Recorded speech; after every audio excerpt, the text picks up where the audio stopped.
미국의 경영 컨설턴트인 짐 콜린스는 좋은 기업을 넘어 위대한 기업이라는 그의 책에서 이런 말을 합니다. 많은 기업과 사람들이 지금의 상황에 만족하고 현실에 안주하다 보면 위대한 삶으로 이렇게 나아가려고 하지 않으면 결국은 다 망하게 된다라고 그렇게 말하고 있습니다. 아무리 지금의 상황이 만족스럽고 좋다고 하더라도 현실에 안주해서 도전하지 않고 변화하지 않으면 결국 망할 수밖에 없다라는 그런 말입니다. 위대한 세계로 나아갈 수 없다라는 거죠. 그래서 그는 좋은 것은 위대한 적이다 이렇게 말하기도 했습니다. 좋은 것, 지금의 좋은 것은 오히려 위대한 것으로 나아가는데 걸림돌이 된다, 적이 된다라는 말입니다. 그렇습니다.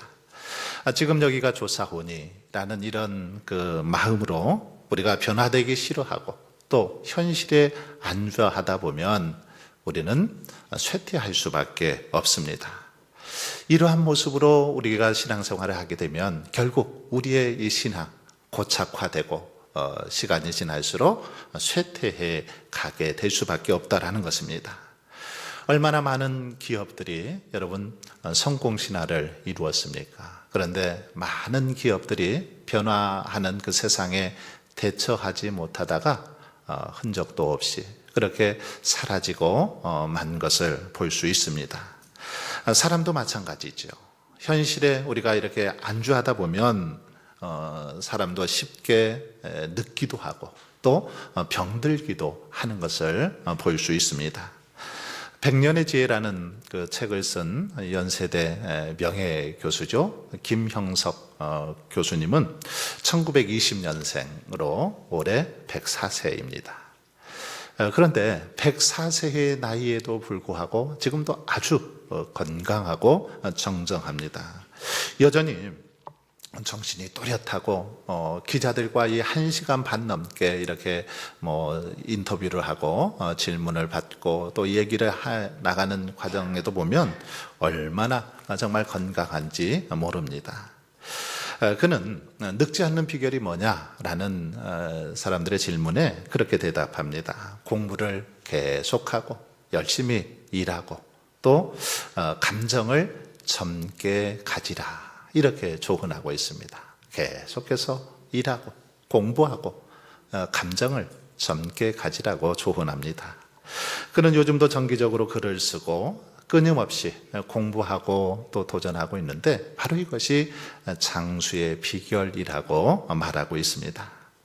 여러분, 기업이든 사람이든 끊임없이 도전해야 합니다. 도전하지 않으면 결국 쇠퇴할 수밖에 없는 거죠.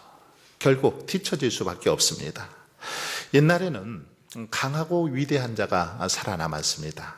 그러나 요즘은 시대가 바뀌어서 변하는 자가 살아남고 또 살아남는 자가 강한 그런 세상이 되었습니다. 오늘 본문 창세기 26장을 보면 이삭은 바로 이러한 모습을 잘 보여주는 그런 사람입니다. 이삭은 그러나 인간적으로 보면 정말 볼품없는 사람이었습니다. 사내 대장부 기질이 전혀 없었습니다. 화통하고 호탕한 성격도 아니었습니다. 모험 정신도 없었습니다.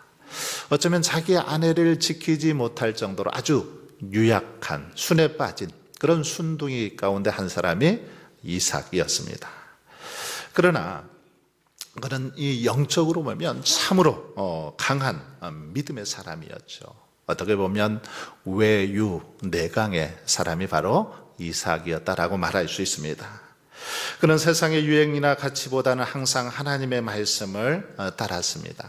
하나님과의 관계를 위해서 끊임없이 몸부림쳤죠. 그럴 때 하나님의 놀라운 복을 받았던 걸 볼 수 있습니다. 세상적인 힘, 어쩌면 이삭은 하나도 없었습니다. 아무런 힘도 어쩌면 능력도 없는 사람 이삭이었습니다. 그런데 무슨 일을 하든 잘 되었습니다. 어떤 일을 하든지 형통했죠. 우물을 파면 물이 콸콸콸 쏟아져 나왔습니다. 농사를 지으면 그 해에 100배의 결실을 얻는 그런 축복을 받기도 했습니다. 그래서 마침내 거부가 되었다라고 성경은 말씀하고 있습니다. 그런데 본문에 보면 거부가 되니까, 큰 부자가 되고 나니까 블레셋 사람들이 시기하죠. 그래서 오죽하면 블레셋의 이 아비멜렉이 그렇게 말합니다. 내가 우리보다 강성하니 우리를 떠나라. 우리를 떠나라. 그렇게 말하고 있습니다. 우리 땅에서 더 이상 있지 말고 떠나가라는 겁니다. 이삭이 잘 되니까 시기하고 질투한 거죠. 여러분, 누군가가 잘 되면 반드시 시기하고 질투하는 그런 일이 벌어지죠. 평범한 사람들에게는 시기 질투 별로 하지 않습니다. 그러나 누가 잘 되고 잘 나가면 이렇게 시기하고 질투하는 사람이 있더라는 거죠. 남들보다 큰 돈을 벌고 두드러지게 되어야 시기와 질투의 대상이 되더라는 것입니다. 이삭이 그랬습니다. 그가 많은 복을 받으니까 주변의 사람들이 시기했습니다. 특별히 블레셋의 사람들이 질투하기 시작합니다. 여러분, 이런 시기 질투, 그러면 어떻게 해야 될까요? 어떻게 이삭은 이겨내고 있습니까? 이삭은 별로 신경 쓰지 않았습니다. 놔뒀습니다. 그냥 내버려 뒀죠. 시기 질투를 이길 수 있는 거, 그것에 별 신경 안 쓰고 그냥 내버려 두면 되는 겁니다. 오래전에 그 뽀빠이 이상용 씨가 진행하던 프로그램에서 전남 곡성의 이 107세 할아버지와 인터뷰를 하는 그런 내용이 있었습니다.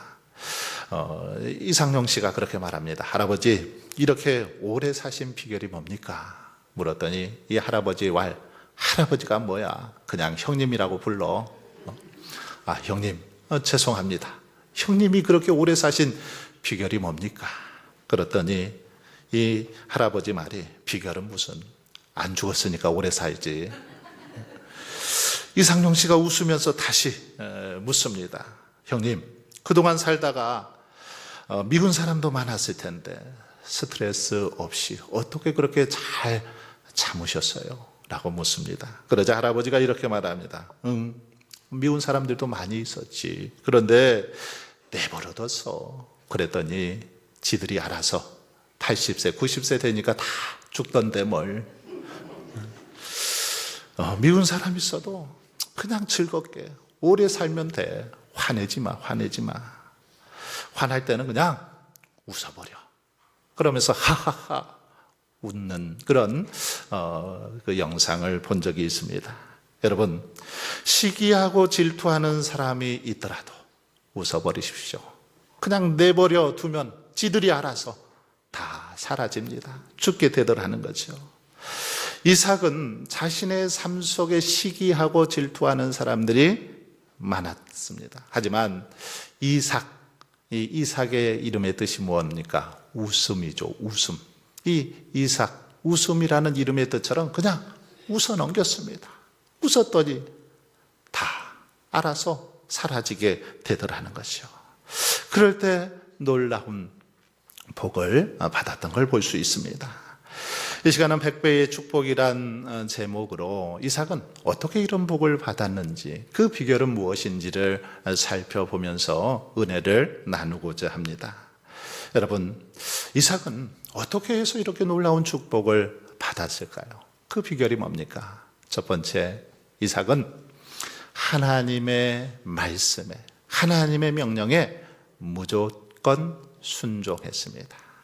무조건 순종하는 삶을 통해서 이런 복을 누리게 되었습니다.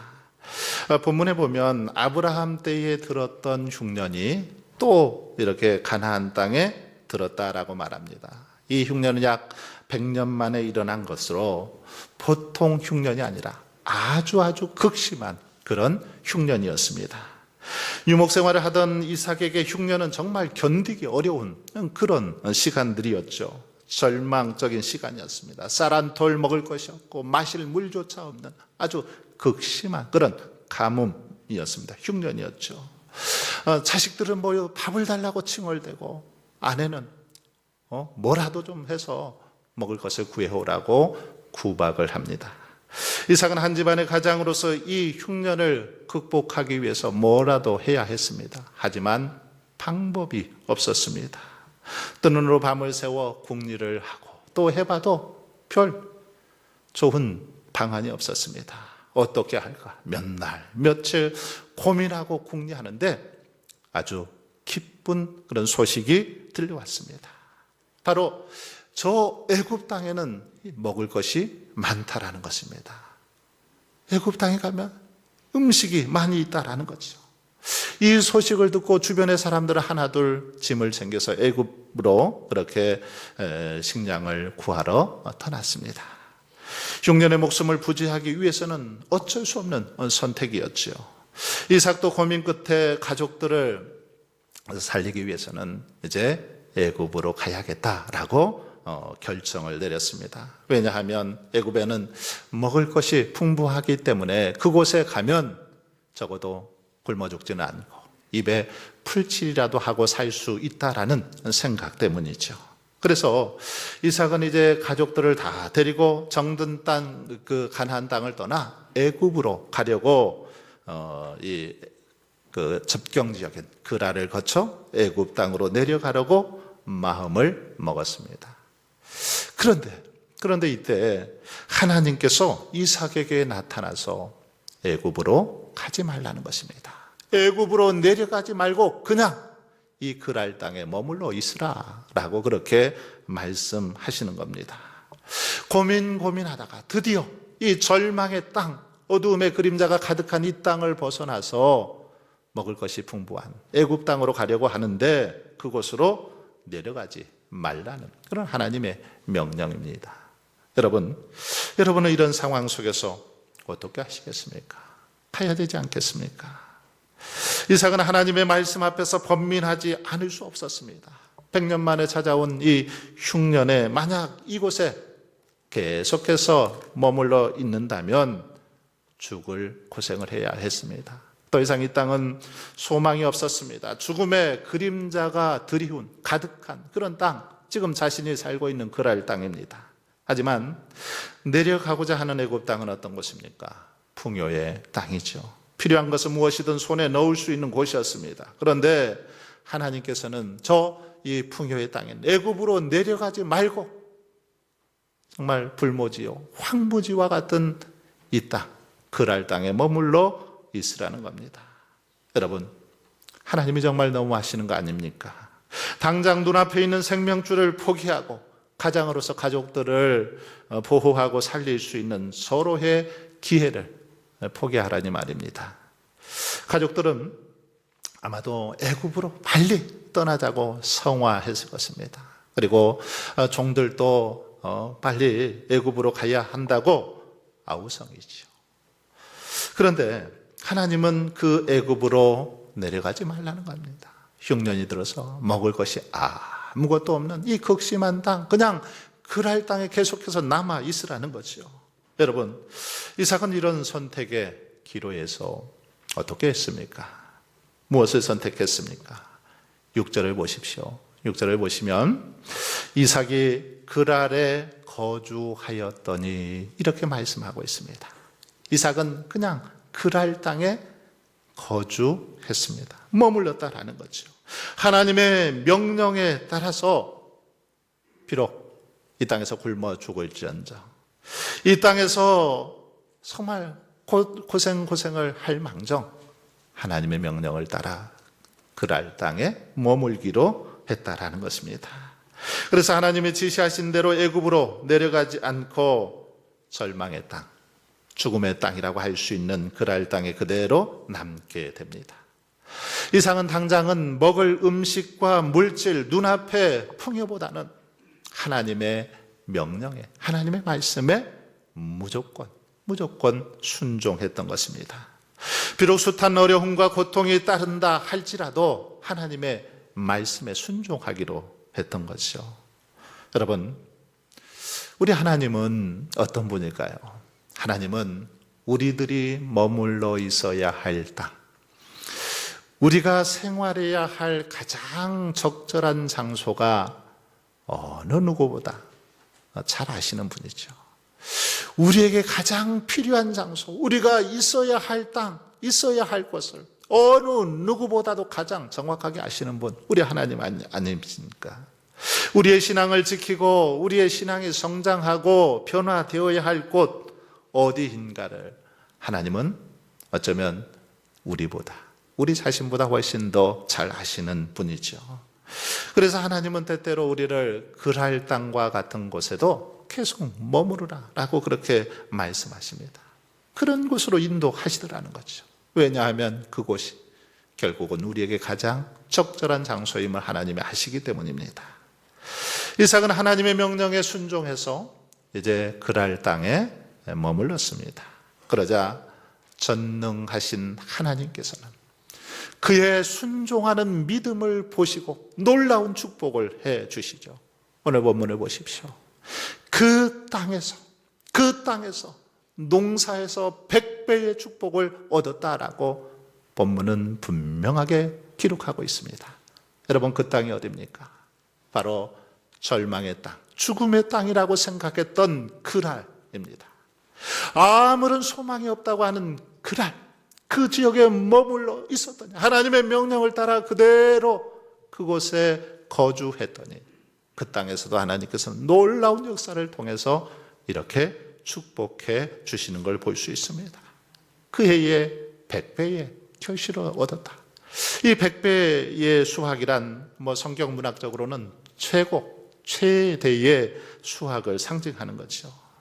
가뭄이 들어서 더 이상 농사할 수 없었던 그 땅, 흉년이 극심한 그 땅에서 100배의 결실을 얻었다라는 거, 이것은 정말 인간적인 생각으로는 전혀 불가능한 일이지요.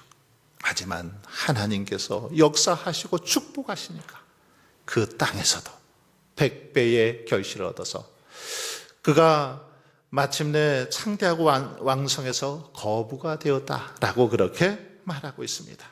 양과 소가 떼를 이루고 종이 힘이 많게 되었다라고 그렇게 오늘 본문은 분명히 우리에게 가르쳐 주고 있습니다. 여러분, 이러한 축복, 인간의 노력으로는 도저히 불가능한 복이죠. 인간의 상식으로는 도저히 이해가 되지 않는 복입니다. 하지만 여러분, 전능하신 하나님께서 역사하시면, 전능하신 하나님께서 함께 하시면 이런 놀라운 역사도 일어날 줄 믿습니다. 온 우주 만물, 자연의 모든 것까지도 섭리하시고 주관하시는 하나님이 역사하시니까 그랄 땅, 정말 황무지와 같은 그 땅, 불모지에서도 이런 놀라운 역사가 일어나더라는 것입니다. 그러므로 저와 여러분은 이삭처럼 하나님이 인도하시는 곳이 어디든, 머물라고 있으라 하신 곳이 어디든 그곳에 머무를 수 있길 바랍니다. 말씀에 순종할 수 있기를 바랍니다. 그래서 하나님께서 허락하신 정말 100배의 축복을 온전히 누릴 수 있기를 바랍니다. 두 번째로 이삭이 이렇게 놀라운 축복을 받을 수 있는 비결, 그것은 그는 언제나 제단 우선순위의 삶을 살았기 때문입니다. 즉 하나님 우선순위의 삶을 살았기 때문임을 분명하게 보여주고 있습니다. 오늘 본문 뒤에 25절에 보면 이삭이 그곳에 제단을 쌓고 여호와의 이름을 부르며 거기 장막을 쳤더니 이삭의 종들이 거기서도 우물을 받더라. 이 말씀을 보면 평소 이삭의 삶이 어떠했는지를 아주 명확하게 이렇게 언급을 하고 있습니다. 이삭, 어떤 삶이었습니까? 가는 곳마다, 그가 가는 곳곳마다 먼저 하나님 앞에 제단을 쌓았습니다. 그리고 장막을 쳤고, 그리고 나서 이제 하나님께서 주시는 그 일들을 행했죠. 우물을 받던 걸 볼 수 있습니다. 여러분, 그렇습니다. 이삭은 가는 곳마다 제단을 쌓았습니다. 이것은 믿음의 사람들의 공통적인 신앙의 모습이기도 하죠. 믿음의 사람들, 위대한 사람들은 먼저 하나님 앞에 제단을 쌓는 일에 우선했습니다. 가는 것보다 먼저 제단을 쌓고 그 다음에 장막을 쳤습니다. 그리고 우물을 팠죠. 여러분, 이 재단은 오늘날로 말하면 예배 생활, 바로 교회 생활을 말하죠. 하나님 앞에 예배 드리는 것, 주일 성수하는 것, 이것을 우선했다라는 것입니다. 장막은 내 집이나 이 아파트라고 말할 수 있죠. 우물은 뭘까요? 나의 어떤 직장이나 사업을 의미한다라고 말할 수 있습니다. 그러니까 이삭은 집을 짓고 사업을 확장하고 사업에 신경을 쓰기보다는 제일 먼저 하나님 앞에 예배하는 일을 우선하고 하나님과의 관계를 올바로 하기 위해서 그렇게 온 심혈을 기울였던, 정성을 다했던 그런 삶을 살았던 걸 볼 수 있습니다. 예배를 가장 우선시하고 예배를 통해서 이 하나님과의 관계를 초율하며 그렇게 나아갔던 거죠. 아마도 이삭은 하나님께 제단을 쌓고 하나님 앞에 그렇게 기도했을 것입니다. 하나님, 올해도 블레셋 사람들이 버리고 간 이 불모지, 황무지에 농사를 짓습니다. 남이 포기하고 부도난 사업을 제가 인수해서 새롭게 일을 시작합니다. 하나님께서 복을 주셔야만 합니다. 저 블레셋 사람들에게 본이 되도록 복을 주옵소서. 아마 하나님 앞에 간절히 기도하며 제단을 쌓고 기도하며 일하고 수고했을 것입니다. 그러자 하나님께서는 그 믿음을 보시고 그 해에 농사를 지어서 100배나 되는 그런 복을 주셨다라는 것입니다. 여러분, 저는 목회를 하면서 종종 이런 사람들을 만나게 됩니다. 목사님, 제가 내년부터는 열심히 주일 성수하겠습니다. 내년부터는 열심히 봉사하겠습니다. 지금은 너무나 바쁘고 이번 어떤 프로젝트가 끝나고 나면, 또는 지금은 좀 건강이 안 좋으니까 건강이 회복되고 나면 다음에 열심히 하겠습니다. 이런 사람들을 많이 만나게 됩니다. 그런데 여러분, 이렇게 말한 대부분의 사람들의 모습을 떠올려 보면 지금도 이분들은 여전히 일에 치여서 살아가고 있는 걸 볼 수 있습니다. 일 속에 헤매고 있습니다. 여전히 바쁘고 여전히 시간이 안 돼서 다음에 하겠다라고 미루다가 나중에는 별 볼 일 없이 축복의 무대에서 사라져가는 그런 모습들을 많이 보게 됩니다. 그래서 야고보 사도는 이렇게 우리에게 경고하고 있습니다. 야고보서 4장 13절로 14절에 보시면, 들으라, 너희 중에 말하기를 오늘이나 내일이나 우리가 어떤 도시에 가서 거기서 1년을 머물며 장사하여 이익을 보리라 하는 자들아, 내일 일을 너희가 알지 못하는도다. 너희 생명이 무엇이냐? 너희는 잠깐 보이다가 없어지는 안개니라. 여러분, 그렇습니다. 우리들은 내일 일을 알지 못합니다. 우리는 잠깐 있다가 사라지는 안개와 같은 그런 존재들이죠. 그러니 우리는 어떻게 해야 될까요? 기회가 있을 때, 시간이 될 때, 하나님께서 건강을 허락해 주실 때, 은혜를 베풀어 주실 때, 바로 그때 최선을 다해서 섬겨야 한다라는 것입니다. 바로 우리에게 은혜 베풀어 주실 때, 지금 이 순간에 최선을 다해야 된다는 거죠. 자꾸 미루다 보면 절대로 그 일을 할 수 없습니다. 이삭은 그렇지 않았습니다. 그는 먼저 제단부터 쌓고 장막을 치고 우물을 팠습니다. 하나님 앞에 예배의 자로 살려고 그렇게 몸부림쳤습니다. 최선을 다해서 그렇게 하나님 중심의 삶을 살려고 힘썼던 것을 볼 수 있습니다. 사랑하는 성도 여러분, 어제 말씀을 정리하고자 합니다. 오늘 본문 속의 이삭은 현실의 상황에 안주하지 않았습니다. 하나님의 뜻을 위해서는 이 황무지라도 남아서, 불모지라도 남아서 그곳에서 개간하는 것을 시작했습니다. 두려워하지 않았죠. 하나님께서 머물라고 명하시며 그 땅이 어디 있는지 그곳에 명령을 따라 머물렀습니다. 순종했습니다. 또한 무엇을 하든지 어디를 가든지 제일 먼저 하나님과 관계를 위해서 최선을 다했습니다. 먼저 제단을 쌓고 하나님과의 관계 속에서 하나님의 지혜를 구하고 능력을 구하는 그런 삶을 살았습니다. 그럴 때 하나님께서는 그 믿음을 보시고 놀라운 정말 복을 허락해 주셨습니다. 여러분, 그러므로 저와 여러분도 이삭과 같이 우리 하나님께서 이 시간 우리에게 뭐라고 말씀하시든지, 어디에 가서 어디에 머물러라고 말씀하시든지 그 명령 앞에 순종할 수 있기를 바랍니다. 무엇보다 하나님 우선순위의 삶을 살아갈 수 있기를 바랍니다.